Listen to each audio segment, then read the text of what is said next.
Vatican City, the papal conclave is set to begin in just minutes. Cardinals, they'll soon move into the Sistine Chapel to begin the process of selecting the new pope. That's right, and the famed chimney is in place, ready to signal to the world whether a decision will not be made with black smoke and if someone was chosen by way of white smoke.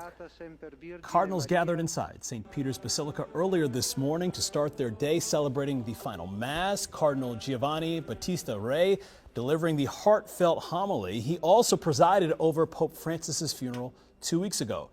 The cardinals were instructed to go find wisdom and counsel in selecting the new leader. This is a historic moment for the Catholic Church. For more than 1 billion Catholics around the world, cardinals preparing to undertake the, quote, highest human responsibility. And Local 10 has you covered. Our Janice Fernandez is in Vatican City right now. She joins us live from St. Peter's Square with a closer look at this ancient tradition. Good afternoon to you, Janice. And good afternoon to you, Alex and Eric. And yes, that ancient tradition is getting underway right now. You can see the square is filled with not only media, but people have gathered here because the screens on either of my ends are showing exactly what is going on. And we have that video for you right now as the Vatican right now is streaming. What is happening now, what you are seeing, is the cardinals are all inside the Pauline Chapel. The Pauline Chapel is not very far from the Sistine Chapel, so this procession from the Pauline Chapel to the Sistine Chapel will not take very long, but it is a very symbolic procession because this is essentially the cardinals starting to walk into the room where everything is going to happen. Not only is this the room where they will select the new pope, but it is where they will be sequestered until they reach that 2/3 majority. As you can see, the procession is just about to get underway. So there are 252 cardinals, but only 133 will be voting. That is because you have to be under the age of 80 in order to be eligible to vote. Even with that number, though, 133, that is the largest conclave we have ever seen in history. And as we've been mentioning throughout our newscast this week, this is the most diverse conclave we will see in history. What was going on inside the Pauline Chapel, to give you a little bit of history, this is a chapel that is frequently used by pontiffs. It is often dubbed as a papal chapel, and it is a place of prayer and reflection. Oftentimes, different popes go in there to seek guidance and do their prayers. So for the cardinals to start the process of conclave inside that chapel is very significant. As we are looking now, you can see the cardinals just beyond. They are dressed in red. That is the distinction and how we know that the cardinals are getting ready to go inside the Sistine Chapel.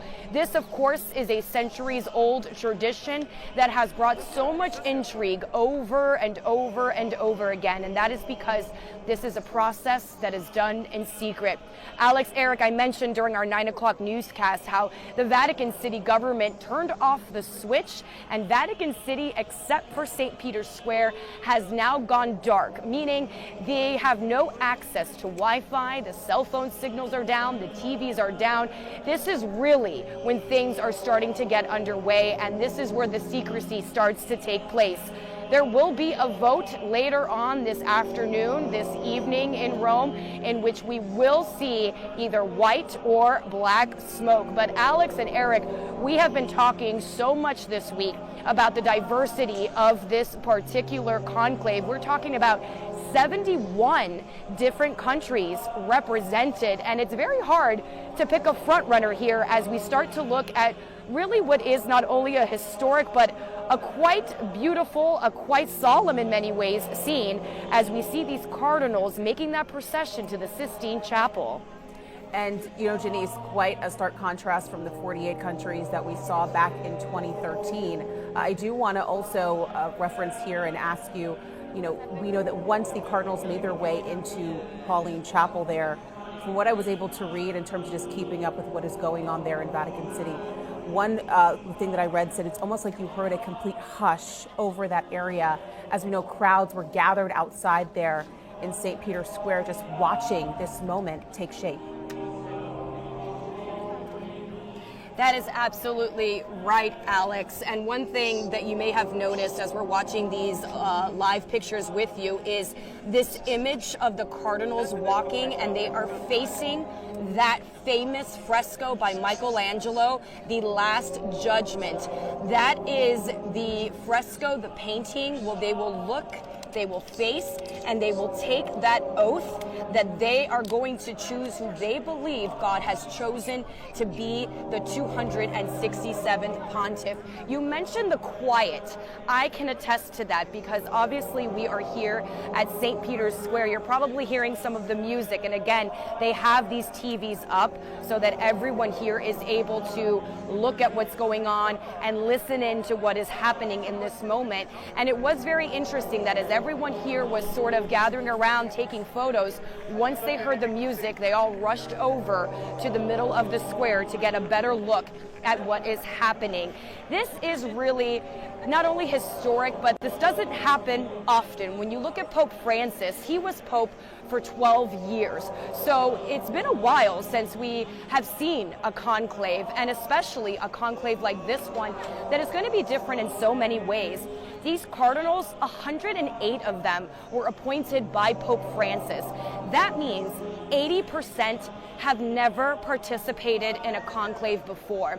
Before we were able to fly out here to Vatican City, we had a chance to speak to Father Rafael Capó, and he mentioned to us how cardinals often talk about how emotional it is when it's their first conclave. When they walk into the Sistine Chapel, even though this is a chapel, many of them have gone inside, they've prayed there many times. This idea where you sort of feel the weight of the world, of the church on your shoulders, and it was described as your soul being on the line. That is what the oath sort of feels like. What you're seeing now as the cardinals start to file in, they're going 2 by 2. You may have noticed that there are tables and chairs set up. That is for them, of course, to sit down and vote, but that is not something we typically see inside the Sistine Chapel. All of that was built to be prepared for this conclave. They have their place cards, so they do have very specific areas where they will sit and will vote. Something that's sort of interesting, we talk about the secrecy a lot, Alex and Eric. Some of the cardinals have mentioned how they like to change their handwriting when they write who it is they're voting for, because they don't even want the cardinals who are counting the votes to know who they chose. So this is something that they've taken seriously, and for many of them, they've sort of waited their whole lives to partake in a moment like this. You know, these moments of history that we watch, you know, the beginning of what is a solemn, what is a historic, what is one of the oldest elections in world history happening. You see those cardinals there at the Apostolic Palace leaving the Pauline Chapel, and you hear the singing. That is a hymn, Veni Creator Spiritus, a call to the Holy Spirit. Come, Creator Spirit. These men are tasked with selecting the next leader of the Catholic Church, an enormous responsibility. One of the men you see on your screen right now, within the next days, may become or will become the next pope. And so this is the beginning part of getting their minds and their hearts open, because we hear them talk frequently about calling to the Holy Spirit to guide the decision-making process. So they make their way out of the Pauline Chapel. It looks like the procession is just about coming out through the Sala Regia. That is that wide room we saw, the regal room that leads from the Pauline Chapel into the Sistine Chapel, where each of those cardinals bows before the altar and then begins to take their place. They still have more to do, Janice, before they cast that first ballot today, including taking that oath, that promise, that sacred promise, not just to their faith, but to God, that they will not reveal what is going to happen here today, that they will not reveal their votes. And as you can see, the final cardinals about to enter the Sistine Chapel. This is a very important time, one of the key and most monumental parts of this process. You're absolutely right, Eric. It is a sacred oath. It's an oath that, for lack of a better words, you don't want to mess with. You could be excommunicated if you end up revealing your vote or what happened inside that Sistine Chapel. Now, you may notice, obviously, it's easy to point out the cardinals because they are dressed in red. You obviously notice the Swiss Guard there standing by, but as they walk inside, you do notice a choir and some other members of the church there. Now, they're all sort of escorting them, if you will, and getting them inside the Sistine Chapel. It is all, of course, tradition and a really quite stunning process to witness, but only the cardinals will be inside that chapel. There will come a point where the MC, so to speak, of the church who has been appointed to sort of hold all of this will say, everyone get out. Of course, that is all done in extra omnis. That's what he says. And then the doors will close. And it is when those doors close that is it. The process has officially begun. And from the priests we have spoken with about what this process is like, they've described this as almost a spiritual retreat. It's not just about sitting there and writing a name on a ballot, but there's a lot of meditation, there's a lot of reflection, and oftentimes cardinals can walk into the Sistine Chapel thinking they know who they want to vote for, but then as they sit there and they start to pray, we talked a lot about how they've been mentioning the Holy Spirit. A lot of times they may feel compelled to go in a different direction, and that is all attributed to just sort of being there, being in silence and being in peace. Interestingly enough, that Mass that took place earlier this morning that we were able to show some live images of during our morning newscast, that Mass was presided over by the Dean of the College of Cardinals, Giovanni Battista Re, and he mentioned there, he asked for those prayers. He asked the people to pray for these cardinals, that the Holy Spirit will guide them to make this choice. Now, we talk a lot about sort of the ins and outs when it comes to the Catholic Church, and the reality is whoever is elected Pope is going to be the Pope of 1.4 billion Catholics, but the role is so much more than that. This is someone who is not only just presiding over Mass or even preaching. This is someone who becomes a figurehead for the entire world. And whether you're a believer or a non-believer, it is someone who sometimes serves as a moral compass. And as we saw during Pope Francis's papacy, he did get involved in world issues. He was criticized for that by some. Some people think the Pope should not get political, but for Pope Francis, he felt very compelled to speak out when it came to the poor. He spoke out on the war in Ukraine. He also spoke out on Gaza, and he spoke out on the church, saying that the church should allow the blessings of same-sex couples. We mention these things because the intrigue about all of this is that the people around the world, they are curious. They want to see if the cardinals are going to select someone like Pope Francis, who is a bit more progressive, who is taking the church more into the modern times. But there are also those who want it to go back to tradition, to go a little bit more conservative. And this is why I believe this conclave has been really in the forefront. We've seen people posting about it on social media. A lot of people have been talking about it. Of course, a recent Hollywood movie that gained a lot of traction. Right there, by the way, what you saw there, that is the chalice where the ballots will be placed in. It's on the altar, so we wanted to point that out. But really, this is becoming a situation where people are very curious to see, is the church going to continue in Pope Francis's legacy, or are we going to see something completely different? Absolutely. You know, there still are so many questions, and as you're taking a live look right now, each cardinal, as you're noticing, they're carrying those small booklets, those booklets of prayers. And, you know, I just want to kind of expound on what you said there, Janice, because one thing that we know that Cardinal Giovanni Battista Re suggested this morning during the morning Mass, and that is that the cardinals should look for a pope who respect the diversity within the church. And that is so poignant when we talk about just the climate that we're in right now, when we talk about the weight of what this choice in terms of the next pope really means. You know, one thing that you were talking about, Janice, and we've been hearing about throughout the coverage over the few days and few weeks leading up to where we are now, and that is thinking about the considerations as to whether or not we will be seeing a pope from the global south, where we know congregations are growing. That is something that you've been talking about, Janice. And also, as they did, that was back in 2013 with Pope Francis, or if things will be handed back over to Europe, or even if we will be seeing a first U.S. Pope. We know that a lot of people have said that that potentially is not likely, but one thing we do know here, a lot of people have given their thoughts and opinions on exactly what direction their church could be going in terms of being more open and having more inclusivity and continuing Pope Francis's legacy, or whether going the more conservative route. It's still to be seen at this point, and that's why it's so hard, as we know, in a process like this to really nail down exactly who that choice will be.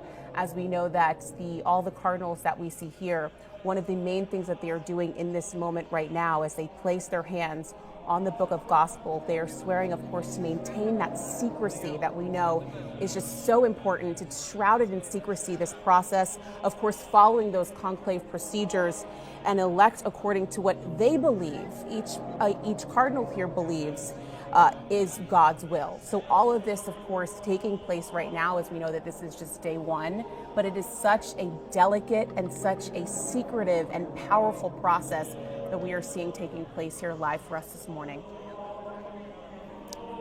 And we witness. It is, Alex, and actually, while you were speaking, I may have a little bit of a delay in terms of the video, but something that I noticed was they were sort of going down the line at some of the cardinals, and interestingly enough, 3 of the cardinals who are considered contenders are sitting pretty much next to each other. So some of the ones that we saw sitting by each other was the Italian cardinal, the current Vatican Secretary of State, Pietro Parolin. Just 2 chairs over, we saw Luis Antonio Tagle. He is from the Philippines, likes to be referred to as Chito.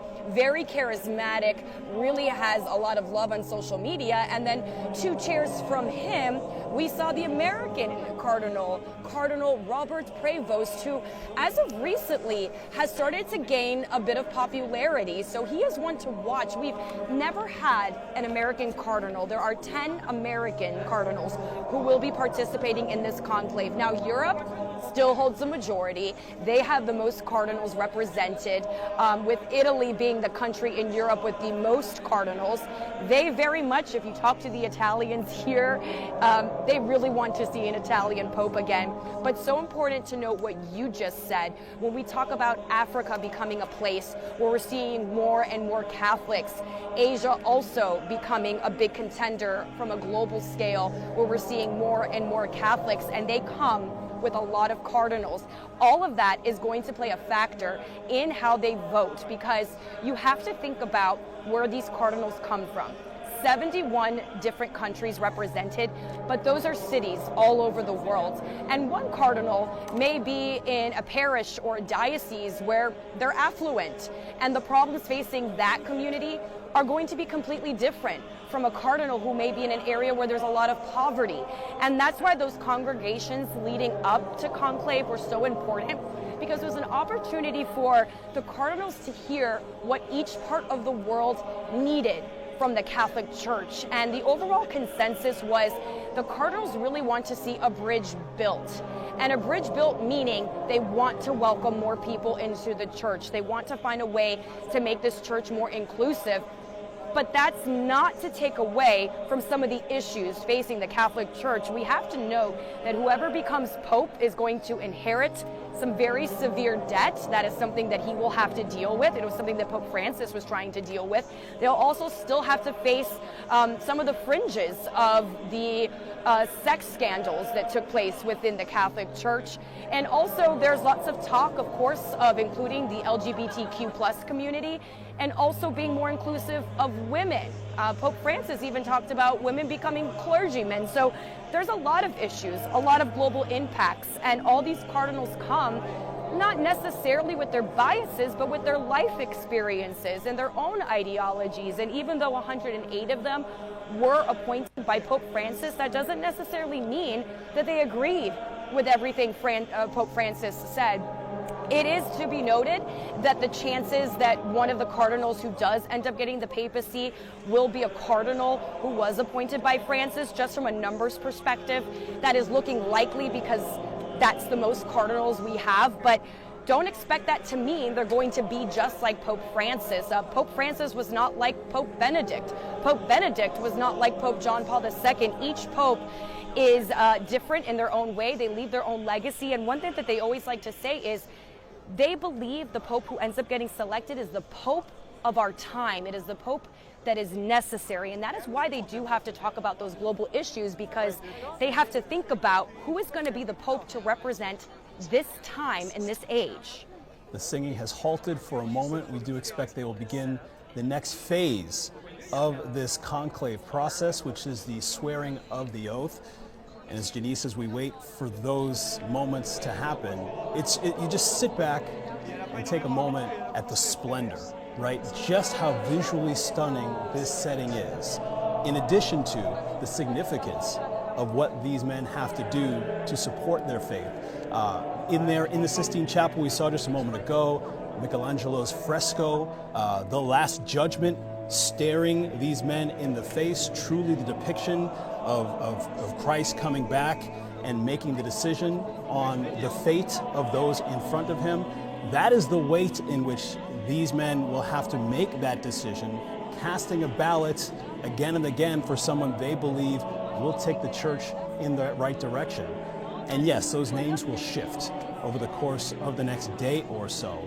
But typically and historically, this won't be a long process. The last 12 popes have had conclaves lasting between 2 and 5 days. And so it is highly unlikely that the vote that will happen in a few hours will result in white smoke and in the election of a pope. But we also understand that based on the conversations happening at those general congregations, which they've been having over the course of the last several days, these popes, many of whom didn't know each other at all, or meeting for the first time, we were hearing sometimes they had to wear name tags to introduce themselves to colleagues that they have never met before, because this group is so new to the process. 80%, as you have reported, Janice, have been appointed by Pope Francis, and it certainly reflects in where these popes are coming from, just in terms of the election process. In 2013, about half of the cardinals there were from Europe. That number down to about 39%. Major increases in the cardinals there from 2013 to now. In Asia, from about 9% in 2013 to about 17% now. About 3% growth in the number of voting cardinals in the conclave from Africa, from 10% to 13%. And so as these men get ready to make those decisions, the conversations have already been had on where the first vote will go.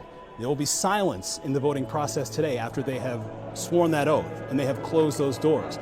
But then, at the end of the day, when they break and they go to their dining area, that's when the next round of conversations will begin. So many names, and we've been saying it, Janice, you've reported it this morning, the famous saying, in a pope, out a cardinal, which means those who are expected to be favorites. And if you think you're going into this voting process as a favorite, history says you're probably not going to emerge with the papacy. As we know, 12 years ago, no one had Jorge Bergoglio on their short list for who would be the pope. And just 5 votes later, we had Pope Francis. And as we're looking now, we have put up that graphic. Things change, yes. This is what Eric was talking about, the cardinal electors, in terms of getting an idea of where all of the cardinals here are coming from in terms of all crevices of the world. And we're going to throw things back to Janice as we're talking about, and we're taking live images here inside the Sistine Chapel. We know, this is just a piece of history that we are seeing here.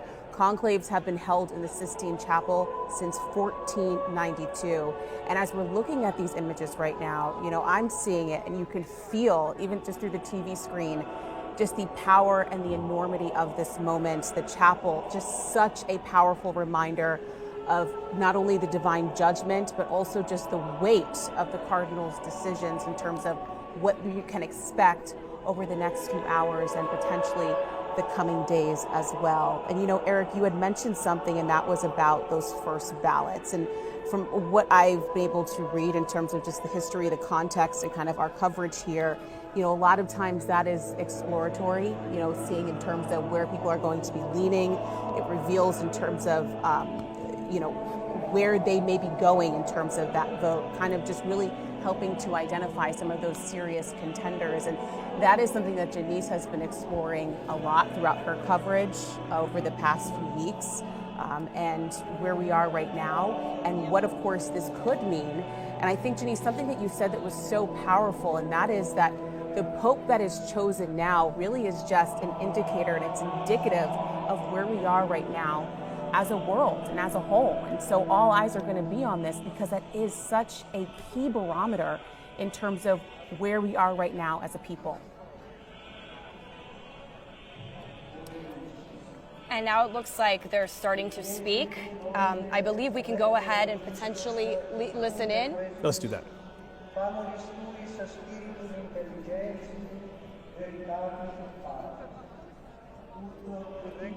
Custos infunde quesumus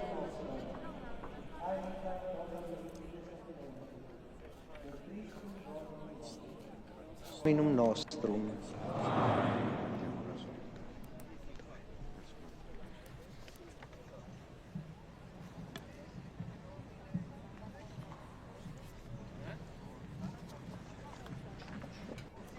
And as you can imagine, this is steeped in tradition. Much of what you will hear here will be in Latin. Yeah, that is correct. So we may not Nos fully omnes understand et what they are singuli saying, but in hac sometimes electiones you can kind summi of understand pontificis based on versantes those nonverbal cardinales cues. electores promittimus vovemus et iuramus inviolate et ad unguem nos esse fideliter et diligenter observaturus omnia quae continentur in constitutione apostolica summi pontificis Ioannis Paulis II, quea verbis universi dominici gregis incipit, data die altero et vigesimo, mensis februari, anno millesimo, nongentesimo, nonagesimo sexto, servatis quoque mutationibus in ea millatis, per litteras apostolicas normas non nullas, a summo pontifice Benedicto XVI, die altero et vigesimo mensi februari, anno bismillesimo decimo tertio, motu proprio datas. Item promittimus vovemus et iuramus, quicunque nostrum, Deo sic disponente, Romanus Pontifex erit electus, eum munus Petrinum pastoris ecclesi universe fideliter executurum, esse, atque spiritualia et temporalia iura, libertatemque sancte sedis, integre axtrenoe asserere, atque tueri, nunquam esse destiturum. Precipue autem promittimus et iuramus nos religiosissime, et quod punctos, sive clericos, sive laicos, secretum esse servaturus Dei, precipue autem promittimus et iuramus nos religiosissime. Above all, we promise and swear to observe, with the utmost fidelity, with all, both clergy and laity, the secret concerning everything related in any way to the election of the Roman Pontiff, and about what happens in the place of the election concerning directly or indirectly the scrutiny, not to violate in any way this secret both during and after the election of the new pontiff, unless explicit authorization is given by the pontiff himself, and not to support or encourage any interference, opposition, or any other form of intervention by which secular authorities of any order or degree, or any group of persons or individuals would wish to interfere in the election of the Roman pontiff. And after the oath has been read out by Cardinal Perlin, each of the cardinal electors individually, according to the order of precedence, will now swear to the oath according to the formula. And I, Lego Petrus Cardinalis Parolin, spondeo voveo ac iuro, sic me Deus adiuvet, et ex Sancta Dei Evangelia, que manu mea tango. And I, Pietro Cardinal Parolin, promise, bind myself, and swear, so help me God and these holy Gospels, which I touch with my hand. Cardinal Parolin, the first to take that oath, for those of he you is watching actually on television, serving in the role of the Dean of the College of Cardinals for the conclave process. As we know, the conclave is steeped in tradition, including only voting members under the age of 80 are allowed to cast their ballots. And so, yes, while Cardinal Giovanni Battista Re did perform the Mass this morning, he is the Dean of the College of Cardinals. He is 91 years old, so he is not allowed to take part in these conclave duties. That job shifts down to the Vice Dean, who is also 81 years old. So that responsibility then shifts to the man you saw a moment ago, which is Cardinal Parolin, the Vatican Secretary of State. Sic me Deus adiuvet, et haec Sancta Dei Evangelia, quae manu mea tango. That man was one of the ones who is considered the early favorites, Cardinal Tagle from the Philippines. We shifted back to Cardinal Parolin. We know that he is one of the front runners in terms of what is a long and also evolving list of who exactly could take the reins as the next pope. We know that each cardinal will go up one by one. They're going to step forward. They're going to place their hand on that gospel and, of course, take that oath under Michelangelo's Last Judgment here inside the Sistine Chapel. That's what you're taking a live look at right now.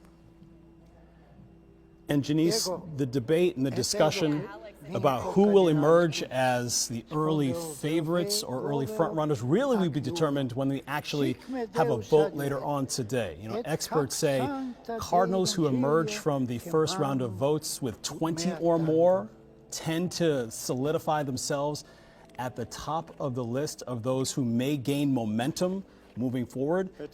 We also do expect to see in the first ballot, historically speaking, there will be a very scattered ballot. Many singular votes for singular cardinals before real momentum or numbers can coalesce behind what will be one or two leaders moving forward. In fact, in his memoir, you heard that Cardinal Parolin saying that sort of that vow of secrecy can only be superseded with permission from the pontiff. Pope Francis did write in his memoirs about the process that he went through back in 2013, and it wasn't in the first vote, but it was Thursday morning, the beginning of the second day. He had sort of started to receive the votes, and then later on in the afternoon, he started to realize that there was a consensus forming around him. It was into the second day when, after a couple of votes, that Pope Francis realized this is when things were beginning to move in his direction. So we do expect this conclave to go several votes. We don't expect it, historically speaking, to last for more than a few days. Again, 12 straight papal elections have gone 5 or fewer days.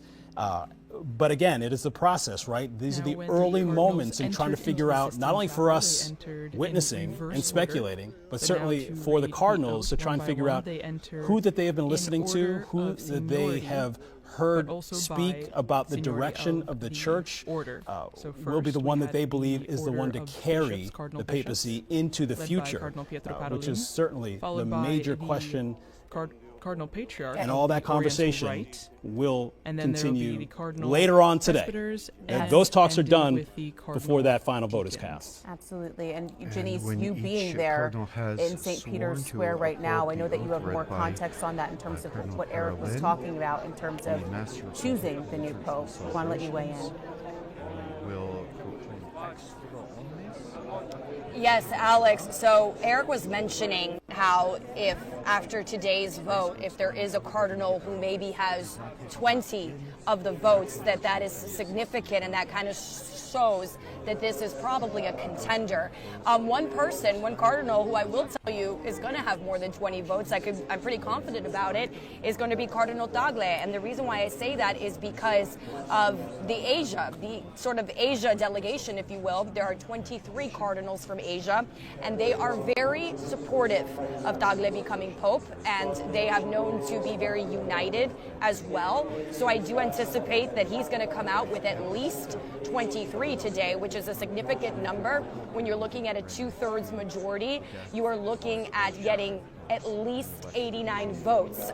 When we look at the Italian delegation, if you will, there are 17 Italian cardinals, which is still very significant, but there are a few Italians who are considered top contenders. So what will probably happen today is that there might be a little bit of a split vote there. The Italians may split between some of their favorites, so to speak, and then what will happen is that after today's vote, in those conversations that sort of take place in the hallways, that take place while they're having dinner, they may start to rally behind one candidate to try to see if that person will have the best shot. So we're going to be seeing a lot of that. We also cannot really forget about Africa. When you're looking at about 17 cardinals coming from there as well, they also may end up uniting behind one cardinal, although there are a few who are very much contenders. Now, I wanted to mention, as we were watching this, you're seeing each of the 133 cardinals take that oath as they look at that fresco of the Last Judgment. And what they are saying in that oath, it says, "And I," and then they would say their name, "do promise, pledge, and swear, so help me God and these holy gospels which I touch with my hand." That is what each of them are saying in this moment right now. So that is why they say this is the sacred oath that is taking place. Also important to note that it is not just the cardinals who have to take a sacred oath, but anyone who is inside the apostolic palace. That goes from the cooks, nurses, even the gardener, people who just work there, the guards, security, they all have to take an oath as well, because they're walking around and it could very likely be that they overhear conversations. They are simply not allowed to repeat those conversations. I want to circle back to Parolin, because he is a serious contender in becoming Pope. But what's interesting is that he is going to be the one that when a Pope reaches, or whether a cardinal reaches the 2/3 votes, Parolin is the one who is going to say and ask that person, do you accept your canonical election as Supreme Pontiff, and by what name do you wish to be called? So it could be interesting if he's the one who is elected, because he's the one who is supposed to ask that question to whoever ends up getting elected. And that last question, by what name do you wish to be called? Many people know this. It's worth the reminder. Whoever is chosen as Pope, they do choose a new name to be referred to by. So their baptismal name, they will no longer be referred to, but instead the name they choose. Obviously, Pope Francis, he was the first Francis, and he chose the name Francis after Saint Francis, who was known for his love of the poor. Also, we know that we had Benedict, we had John Paul. John, by the way, is the most popular name popes choose. Peter, of course, was the first pope, but there's never been a Peter II. That's a little bit, if you will, something they stay away from, because they believe that a Peter II would sort of signify the end of times. Not to get dark, but that is sort of why they avoid the name Peter. And there's only been one Peter, which was the first pope, and they like to keep it that way. But other than that, they can choose any name they want. Some popular names could be Leo. Innocent is a name that was floated around as a potential for whoever becomes the next pope. So what's in a name? That's always an interesting part when they decide to choose their new name. But again, we are watching as each of the cardinals take this really sacred oath, and you see them placing their hand as they look at that beautiful fresco, and it looks like they're getting through quite quickly. And we never can get inside someone's head. We can never truly feel emotions. But I think just by watching all of these cardinals take the oath, they're obviously extremely serious. But you have to imagine there's a lot of pressure involved in this. You are talking about 133 men responsible for picking the next leader of the Catholic Church. So I'm sure there are plenty of nerves inside the Sistine Chapel right now. I would not doubt that one bit. No question about that, Janice. You know, each of these men or one of these men will accept the responsibility of becoming the successor to Peter. So you're right, the idea of choosing Peter as a name is certainly something many popes, and certainly all popes since the first St. Peter, have avoided doing.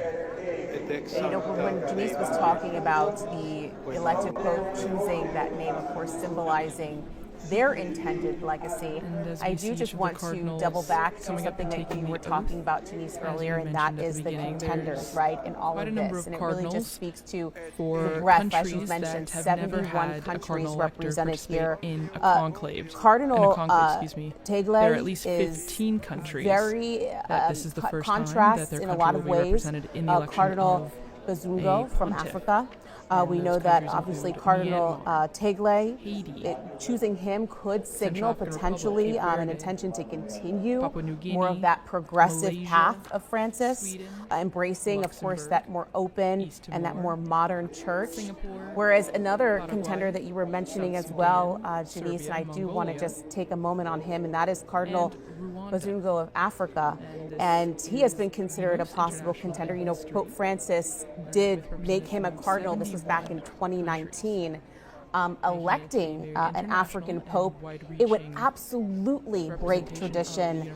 We know the continent's Catholic hierarchy is among the world's most conservative, so that's why I do want to draw that contrast to Cardinal Tagle in terms of what that would mean going forward. But of course, there are so many different names that are being floated around, and Janice, that context that you gave about Cardinal Parolin was just so important in terms of the breadth of this coverage here, and not only the fact that he's a front runner, but what this means in terms of him being so intricately involved in this moment and leading this process forward. And you know, Alex, I love that you mentioned Cardinal Bisongu because he is such an interesting cardinal. And I say that because he is very clever. He is very outspoken against government corruption, which is why he is very beloved in his area in the Democratic Republic of Congo, because he doesn't just sit there and stay quiet when he sees government flaws. He's very outspoken about that. And as a matter of fact, he was a close friend of Pope Francis. Even though he didn't always agree with Pope Francis, he is one of the cardinals who refused to follow Francis's declaration of allowing priests to offer blessings to same-sex couples. But even with that, he still had a close relationship with the pontiff. And that is something you will see with all the cardinals. They're not always going to agree. They're all going to have their different ideas, their different beliefs, the different directions they want to see the church go. But when you see that even through their disagreements, they can still support one another, they can still be friends, so to speak. There's a reason why Pope Francis appointed him as a cardinal, because he is an extremely strong figure. And by the way, he's young. And I say that because this is something we haven't touched on, is that a lot of these contenders are considered to be young. And when I say young, I mean being in your 60s, which is young, but there are some in the church who don't necessarily want to see someone who is 69 years old or 67 years old, because to them that means this is someone who can end up doing what Pope John Paul II did, and that is serving 20 plus years as Pope. Some people want to see a little bit more of a turnover, where they don't want to just keep something going on for decades. They want to see changes continue. So in a way, the ages of some of these contenders could actually hurt them in the process. But a lot of the contenders are considered young. So I think that that is still important to note, to see if they're going to go with a young pope. But if you're going to choose a cardinal who is in his 60s, you are looking at least 10 years as a pope. Of course, if your health stays well and all of that, which we of course hope for that. But if you're by all means healthy, you're looking at 10 plus years potentially that one of these cardinals can end up being pope. So sometimes your age plays a factor, and sometimes the cardinals will say, you know what, we think you're great for the job, but you're still too young. Let's see what happens the next conclave. So there's so many factors that go into play when choosing who will be the next head of the Catholic Church. You know, we've been talking about some of these cardinals repeatedly. We do have that graphic with all 6 pictures up on the screen. If we could pull that up one more time, just so we can detail for our viewers who is who when we're talking about each one of these popes in particular. We're repeating some of their names, or each one of these cardinals, I should say, in particular, these potential popes. We've talked about Pietro Parolin, Matteo Zuppi, Antonio Tagle, Fridolin Isungu. This is top left is Cardinal Parolin. The top middle would be Matteo Zuppi. The top right would be Cardinal Tagle. The bottom left of your screen there would be Cardinal Bisungu. In the middle there would be Cardinal Peter Erdo. And an American may be considered a dark horse candidate, but certainly is in the conversation. That is Cardinal Prevost from Chicago there in the bottom left-hand corner of your screen. And so these are some of the names, really the primary names that have been circulating as potential selections, those who could emerge in the next couple of days with the papacy. You know, I do want to shift things to you. Yeah, that's absolutely true. And I do want to take a moment to shift things to you personally, Janice. You know, I have been to Vatican City, and it truly is just remarkable not only to see, but once you're there, you feel the weight of that entire moment and being there, feet on the ground. It truly, truly is something to experience. You, Janice, you have been there not only now, but I know several times in the past. Can you speak to what you are seeing and what you are personally feeling there to be able to be there in this moment right now, witnessing and reporting on history? You know, Alex, I have been to Vatican City as a tourist many years ago. I've been here now 3 times as a journalist, and I can tell you, being here as a journalist, it's such a different experience because you're really able to talk to the people here. And I don't mean just Italians who obviously live in Rome and the surrounding areas, but people from all over the world. And it's been particularly special because we're in a Jubilee year. So we've seen so many pilgrims, we've seen so many of the faithful coming here and really experiencing all of this. I have to say that a moment for me was during Pope Francis's funeral when he was lying in state and seeing so many people willing to wait in line for hours just to say their goodbyes and to witness that. It's a moment that as a journalist you realize just how important the papacy is for so many people, how this is in many ways a historic event. And whether you are a believer or a non-believer, the history behind the Catholic Church, the history behind the papacy itself is quite fascinating. And being here right now and experiencing this, I, like many of you at home, have only witnessed the smoke when it's come up on the television, but I'm going to be able to see that in person. And I know that the crowd here is excited for that. We know when the black smoke comes, there's a little bit of disappointed, but I'm very much looking forward to when the white smoke appears because I know that this is going to be an extremely jubilant crowd. And the Sistine Chapel, I talk about this a lot because I've been in there as a tourist, and if anyone has been in there, I know many have at home. It is just one of the most beautiful places you will ever see. The frescoes are incredible. They don't even look real. And so I can only imagine what it is like for them to be sequestered inside that Sistine Chapel, just really looking at the history of the church and looking at the history of the Bible and having to make this decision that no doubt is going to weigh on them. It really serves as such a stunning backdrop. It's almost like watching a movie, except this is real. This is history. This is what is happening right now. We are experiencing this, and how lucky are we that we're also going to experience what is going to be such a different conclave, the most cardinals, the most diverse. Whoever ends up walking out on that balcony, regardless of who ends up being Pope, they are going to have big shoes to fill, but we're also going to see them tackle so many issues facing our world today, and I do believe that that means we're going to see some changes in a way, and not only because of the different things going on in the world, but how we now use social media and how that's a way to reach people and that's a way to bring people into the church. So it has been an absolute incredible experience to be here. I'm very thankful to be covering this as a journalist for so many reasons, and very, very much looking forward to the smoke. I'm excited to see how it looks, especially because I have to tell you, the chimney looks kind of small from where I'm at, but I'm sure there's going to be a lot of smoke coming out of it. But it's been an incredible experience so far, and we're really only just beginning. Well, you know, Janice, there it is. We see the chimney there on the left as the Sistine Chapel swearing of oath continues there on the right side of your screen. Our coverage of the conclave about to officially begin this morning. When they finish taking that oath, they will order everybody out, except, of course, the 133 voting cardinals and a couple of other clergy, ecclesiastical staff that are allowed to stay in that area to be of assistance. But so many people wanting to know, when will the smoke pour out? Look, this is a fluid process. There is a schedule, but there is also discussion and voting, and there is prayer involved in this. Historically speaking, from 2005, the first black smoke seen from that chimney came at about 8:05 local time there in Vatican City, so about 2:05 our time here in South Florida.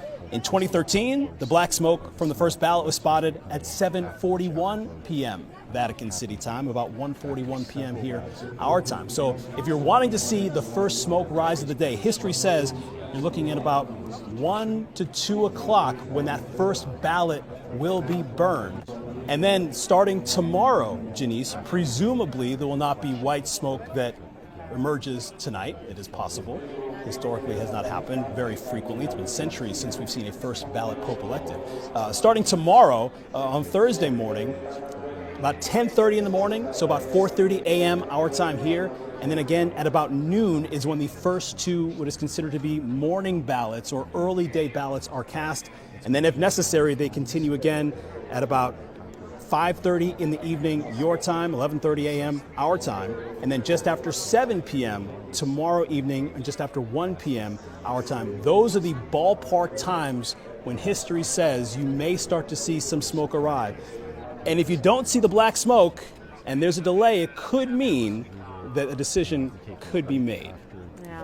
So, obviously all eyes are going to be on this as you're looking right now inside the Sistine Chapel, where we know each cardinal is stepping forward and they are taking that oath of secrecy, that oath that is taken so seriously, as this is such a sacred ritual that you are seeing here. So important to the process, as we know then.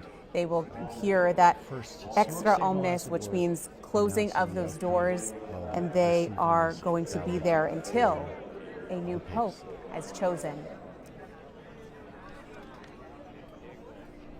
And Alex, as we're looking, winding down, if you look towards the end, that's actually what appears to be the last cardinal in line. That is Cardinal Zuppi, Matteo Zuppi, one of the contenders there. He is very close, or was very close to the late pontiff. He is also known as a street priest in the sense that he believes in ministering to the poor.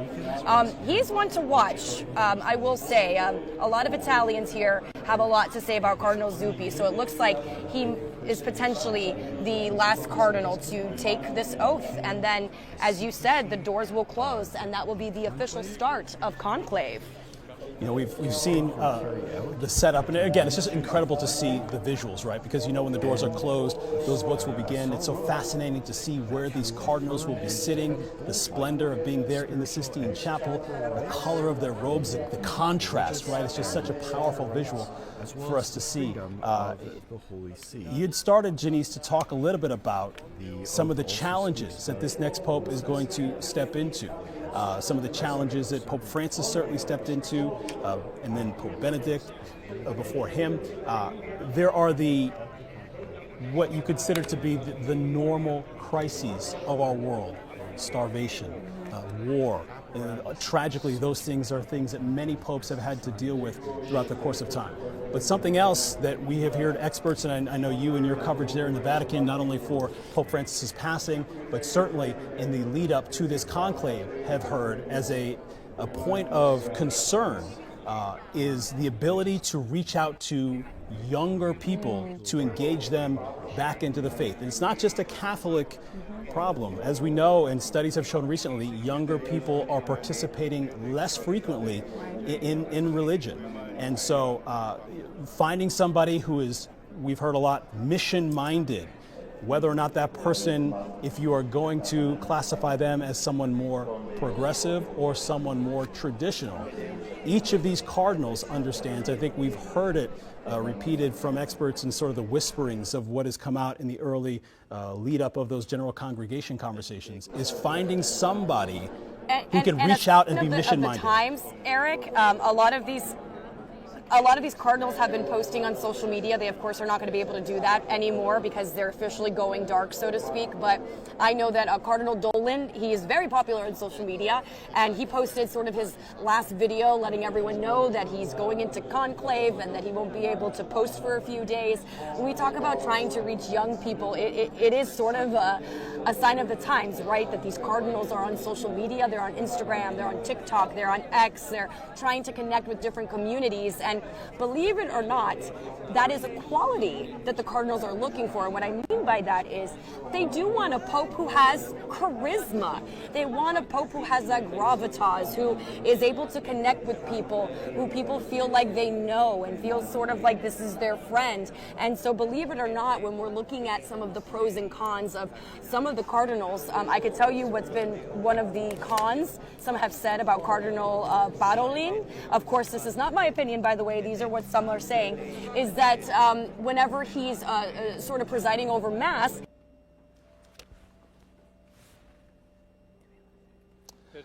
Okay, I think we lost Janice. In a way, it's not a popularity contest. Go ahead, Janice, we've got you back.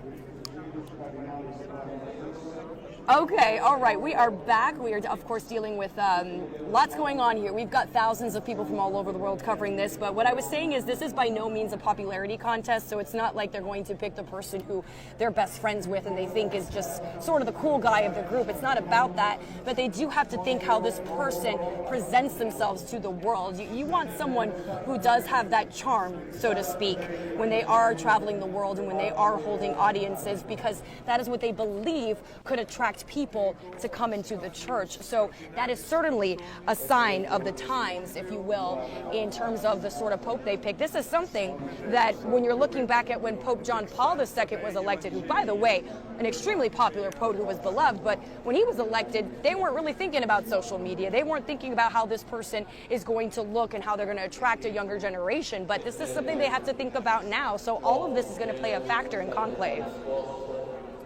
Absolutely. And for those of you, I just want to re-rack here, for those of you that are just joining us, we are bringing you special coverage right now, day one of the Papal Conclave. We have Janice Fernandez, who is live for us in Vatican City this morning, and you are taking a look at right now each cardinal going up and taking that oath before they hear that final closing of the doors, signifying that the conclave has begun. They are going to sit in secrecy. This is shrouded in secrecy as they choose the next pope. And so that actual selection process involves small white cards that are sitting on the table in front of each of these cardinals. And each of these rectangular cards has Eligo in summum pontificem, I elect as Supreme Pontiff, written on the top, and then a space for them to handwrite in a name. The hope, and what has been requested historically, it's sort of an extenuation of that secrecy, is that each cardinal will try and disguise their handwriting as best as possible, even though only they and those cardinals who are selected to review the ballots will see them, to every extent, to every level, to try and protect the secrecy of each individual ballot. Each of these cardinals has been asked to do their best to disguise the name of their handwriting while also writing clearly the name of the cardinal that they are casting that ballot for in that moment. And then one by one, each of those cardinals will rise and will walk to the front to put the ballot in that silver urn or chalice. It's got a lid. And they will pray before they put their ballot inside that silver urn or chalice. And then one by one, those ballots will be removed when they've all been cast and tabulated. I think possibly that is one of the most fascinating parts of all of this that you mentioned, Eric, and that I have been, obviously, as we both have been, making sure we're bringing you all extensive coverage, and that is the handwriting, right? It speaks to not only the secrecy, but the oath that they are taking. One thing that I think is so profound, and it hits you, is when you hear that these cardinals are putting their souls on the line. Yep. in this. So it really just speaks to the gravity of this situation and what they are stepping into. We do have Janice. She is joining us back now as we are bringing you continuing coverage on all of this. This is day one of the conclave, as you are looking at a live image right now of all of those cardinals taking that oath. Hi, Janice. Hi, Alex, Eric. Yes, we are still here live at St. Peter's Square as we're watching the cardinals one by one take their oath. And I can tell you from my visual, just the hundreds, probably at this point, thousands of people who have gathered here to watch in the screens as they see the cardinals take that oath. Now, the crowd we see here, this is nothing compared to what we're going to see once we start getting those smoke signals. So I know we mentioned this. There's only going to be one vote today. It'll be happening later on this evening, Rome time. And tomorrow is really when you're going to see those 4 ballots a day. And one thing I want to point out is we do talk a lot about how long conclave takes. And when we talk about how long conclave takes, we say very often, oh, it took 2 days, it took 3 days, but you don't really want to count the days. You want to count the ballots. And what I mean by that is, when you think about it, today is going to be the first ballot. Let's say it's black smoke, and then we go into tomorrow, and those 4 ballots end up being black smoke, meaning no one got the 2/3 majority. That's already 5 ballots. That will give you a pretty good indication that I wouldn't say they're not united, but that they may be struggling between 1 or 2 contenders, because 5 ballots is pretty significant.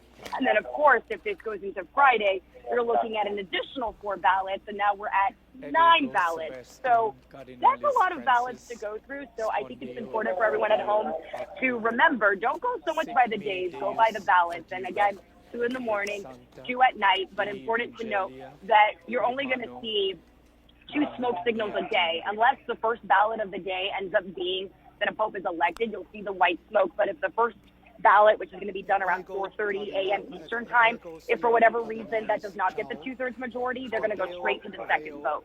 So that'll give you an idea. If 4:30 rolls around and we don't see any smoke, that just means that they've gone straight to the second vote, and it's the same process for the afternoon votes. So we should potentially see 2 smoke signals a day. But yes, if it takes a lot of ballots, that could mean a little bit of trouble in the sense that this could be a long conclave. And there's a mixed bag about that. When we talk to some people who have been covering the Vatican, they've been covering several conclaves, some say they think this is going to be a quick one. They think there's been enough time for the cardinals to get to know each other. Conclave, by the way, could have started as early as Monday, but they chose to start today to give the cardinals more time, not only to make it to the Vatican, but to also get to know each other. So they're thinking that's going to help. There's been 12 congregations where people have been able to speak and talk about their issues, but others think that this is going to be a long conclave because of the diversity. So it's anyone's guess, and I think that what makes this so intriguing and what makes this so interesting is that this is completely out of all of our control. We have no control over how this process is done. We have no control over how long this will take.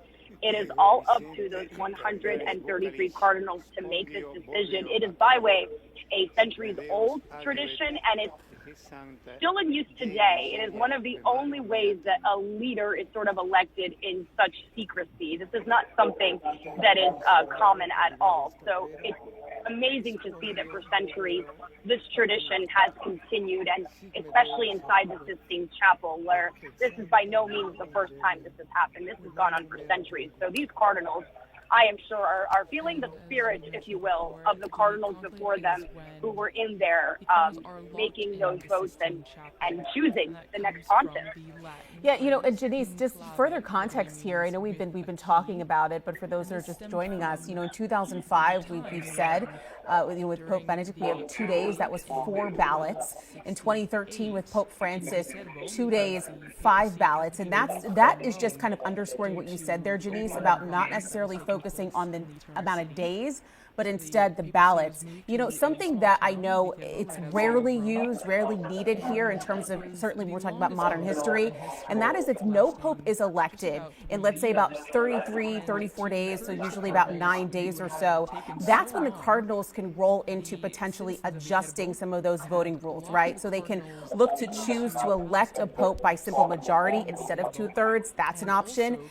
This rule also is meant to kind of just break some of that deadlock. And I do just want to, again, underscore what I said there in terms of this is something that is rarely needed, but it is there. And it kind of just piggybacks on what you were saying, Janice, in terms of you have some people that feel as though this is going to be a rather quick process, and you have some that feel as though that, hey, you know, it could take some time. Absolutely. And interestingly enough, the longest conclave in history, this did happen in the 13th century, so this was a while ago. That conclave took 3 years, and sort of the only reason why they were able to choose a pope was because the people of Rome forced them to. They basically locked those cardinals and they said, you're not going to eat, you're not getting out of here until you give us a pope, because it took just too long. Obviously, like you mentioned, there are things in place to make sure it never lasts that long. But something that we could see, this is a likely scenario, I would say, is if after 3 days they have not selected a pope, the cardinals could decide to take a day off, so to speak, in which they simply pray and maybe have some discussions. So that is a possibility. So if after 3 days there's no pope, the cardinals could say, we need a moment, we're going to take some prayer, we're going to do some more reflection, we're going to have some more conversations to see why we're not getting that 2/3 majority, which would be 89 votes, at least 89 votes. So that is something that could happen. Definitely more likely than going 3 years. For sure.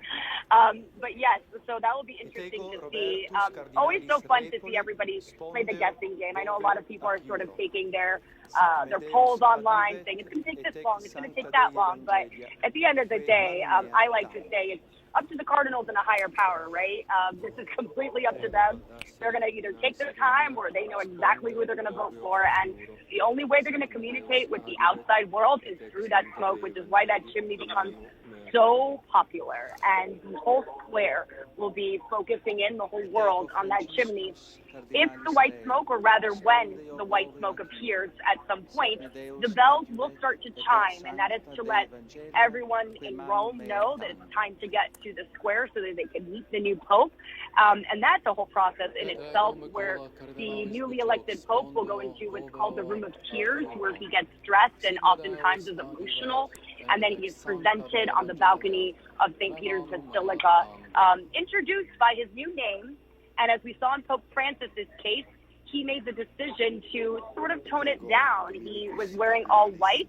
He wore his own shoes, whereas Pope Benedict decided to wear that traditional red. What a pope decides to wear as they make their way to the balcony and introduce to the world, it is completely up to them. But I think it also sets the tone for their papacy. One thing that Pope Francis did that was not done before is he told the people there in the square, he said, pray for me. I need it. I am the Pope, and I'm going to serve as best as I can, but I need your prayers. And that was something that we hadn't heard before from a Pope. So it is going to be interesting to see who the new pontiff is, really, because it's going to be interesting to see how they decide to handle the papacy. Will they be more opulent? Will they decide to scale back like Pope Francis? One thing about Pope Francis is he lived in the apartments with everyone else. He didn't want to live in the palace. He felt it was too big and too grand. He really wanted to be humble. And whoever is selected as Pope is able to make those decisions for themselves. So it's going to be interesting to see what they decide for their own papacy. Time will tell. Janice, certainly won't take years, but in addition to that longest ever restricting their food and water, the locals also started to tear the roof off of that church when they had been there for so long. I think we can all imagine and say with certainty no one is touching the roof of the Sistine Chapel and those beautiful frescoes. All of those cardinals will sit beneath the incredible legendary work of Michelangelo hovering above and certainly on the wall behind the altar in front of them.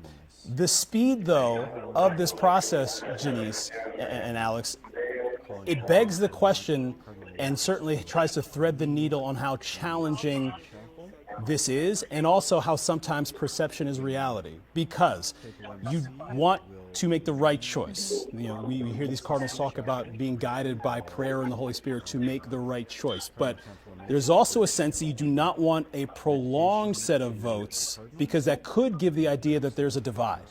And so eliminating the idea of a divide in the church is really important in this process for the Vatican moving forward.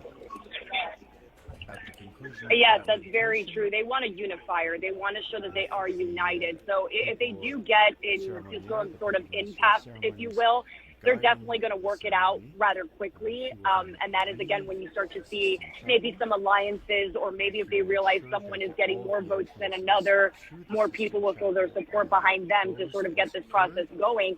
And there is this real deep belief that whoever is chosen as Pope, it's not just because the cardinals chose him, it is because God did. They believe that God is speaking through them.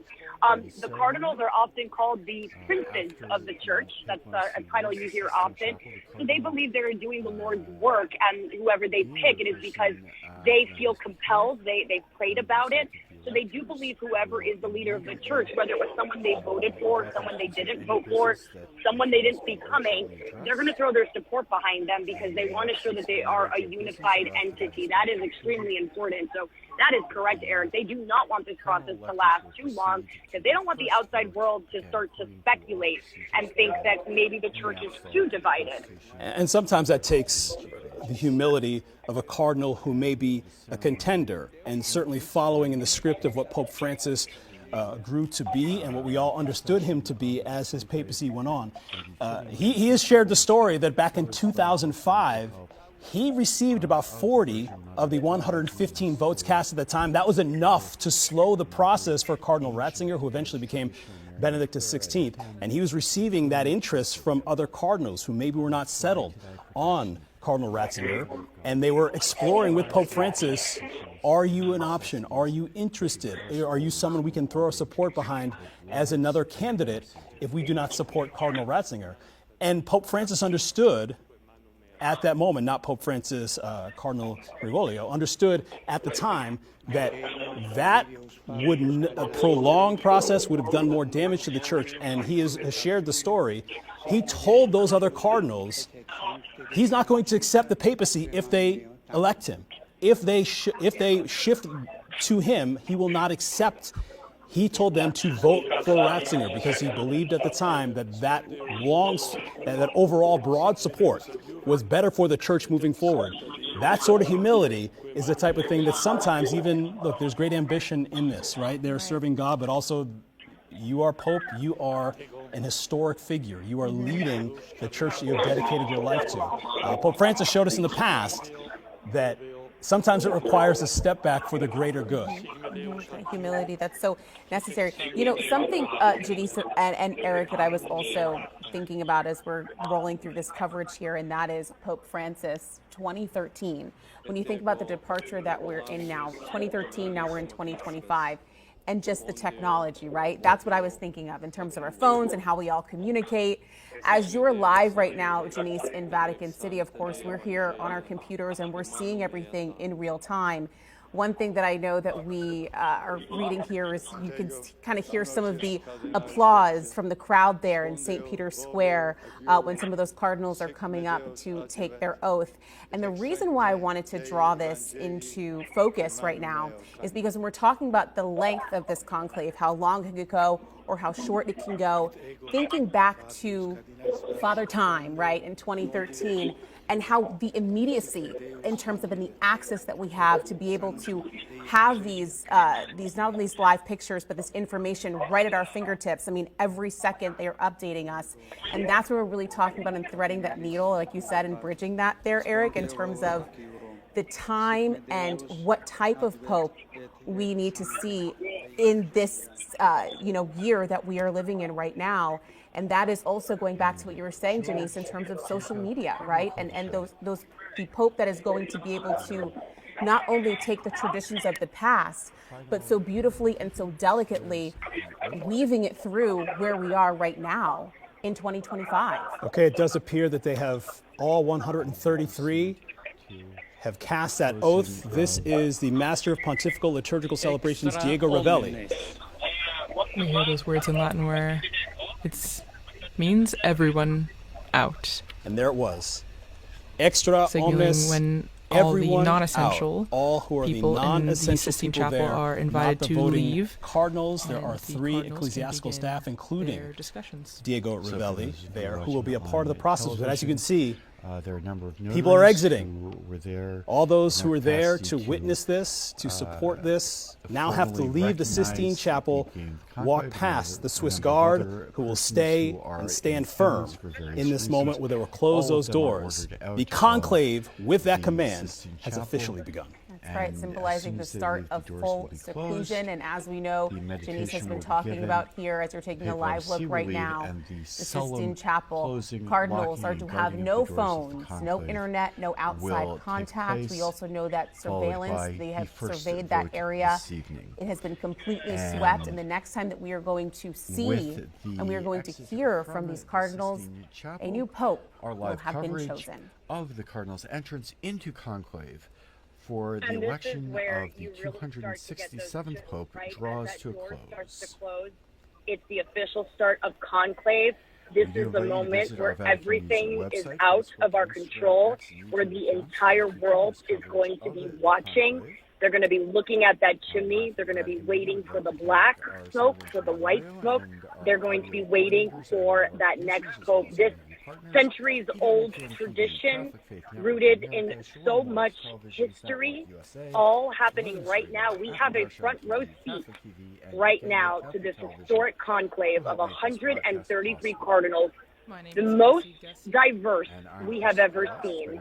71 countries represented, and this is where they will be sequestered inside the beautiful Sistine Chapel, surrounded by those frescoes of Michelangelo, where they will make what is no doubt probably the most difficult decision of their lives so far, something they've probably been waiting for their entire lives to do. This is their moment to decide which direction will the Catholic Church go. You know, Janice, as we're looking here right now, live images of the Sistine Chapel, this image is so powerful. And I'll be honest with you, I'm getting chills seeing it, and almost somewhat emotional when you think about just what all of this represents, not only for this moment, but what this means for the entire world, as we know that those doors are getting ready to close there. And the next time that we will see those cardinals, a new pope will have been chosen. And actually, Alex, we started to hear cheers here in the crowd because we are a little bit ahead. The doors closing, the crowd here is cheering as they now know that the clock has started. This is it. The first ballot of the day is taking place. All eyes on that chimney. Who will be the next pope? How long will it take? We will wait, we will watch, and we will see, and we will be here through it all. Janice Fernandez live for us this afternoon here as we approach the noon hour in Vatican City. The echo of those doors closing, so powerful. The next noises we will hear, the celebration from St. Peter's Square in the days to come, the cheers for the introduction of the pontiff. And as we take a look right now at Vatican City, at St. Peter's Square, the Basilica there, you can see Sistine Chapel just to the right hand of the St. Peter's Basilica there. That is where this is happening, the Apostolic Palace. That is where so many have gathered for a moment in history. It truly, truly is amazing to witness as you are seeing so many people from there that have congregated from all around the world to witness this moment, to be a part of history. You know, a big question, of course, in all of this, will the church embrace Francis's vision of greater openness and reform, or will it potentially be almost turning back that clock, if you will, and embracing older traditions? 133 cardinals from 71 countries. The day one has officially begun as we have gone through a lot of the traditions and the rituals that lead up to the closing of the doors that you just saw there. And soon, hopefully, I know that there are a lot of people waiting with a lot of anticipation to see that white smoke, to know exactly that a new pope has officially been named. But of course, we are following everything for you right now. We are still sticking with you live throughout this momentous moment, this whole process, as we know that this whole process is shrouded in so much secrecy and really just speaks to the tradition of what we are experiencing here in this moment. Again, the conclave, it has been held there in the Sistine Chapel since 1492, and just underscoring again just how divine, how enormous this moment is in terms of a reminder of the divine judgment and the weight of the decision that rests on those cardinals' shoulders. And you could really feel it as you're seeing all of this, and you were able to see them stepping up one by one to take that oath. Not only just how serious this is, but how sacred this is, right? And so we are going to stay with you every bit of the way throughout this entire process. We, of course, will have live reports from Janice Fernandez starting on Local 10 News at noon and bring you extensive coverage across the day and days to come.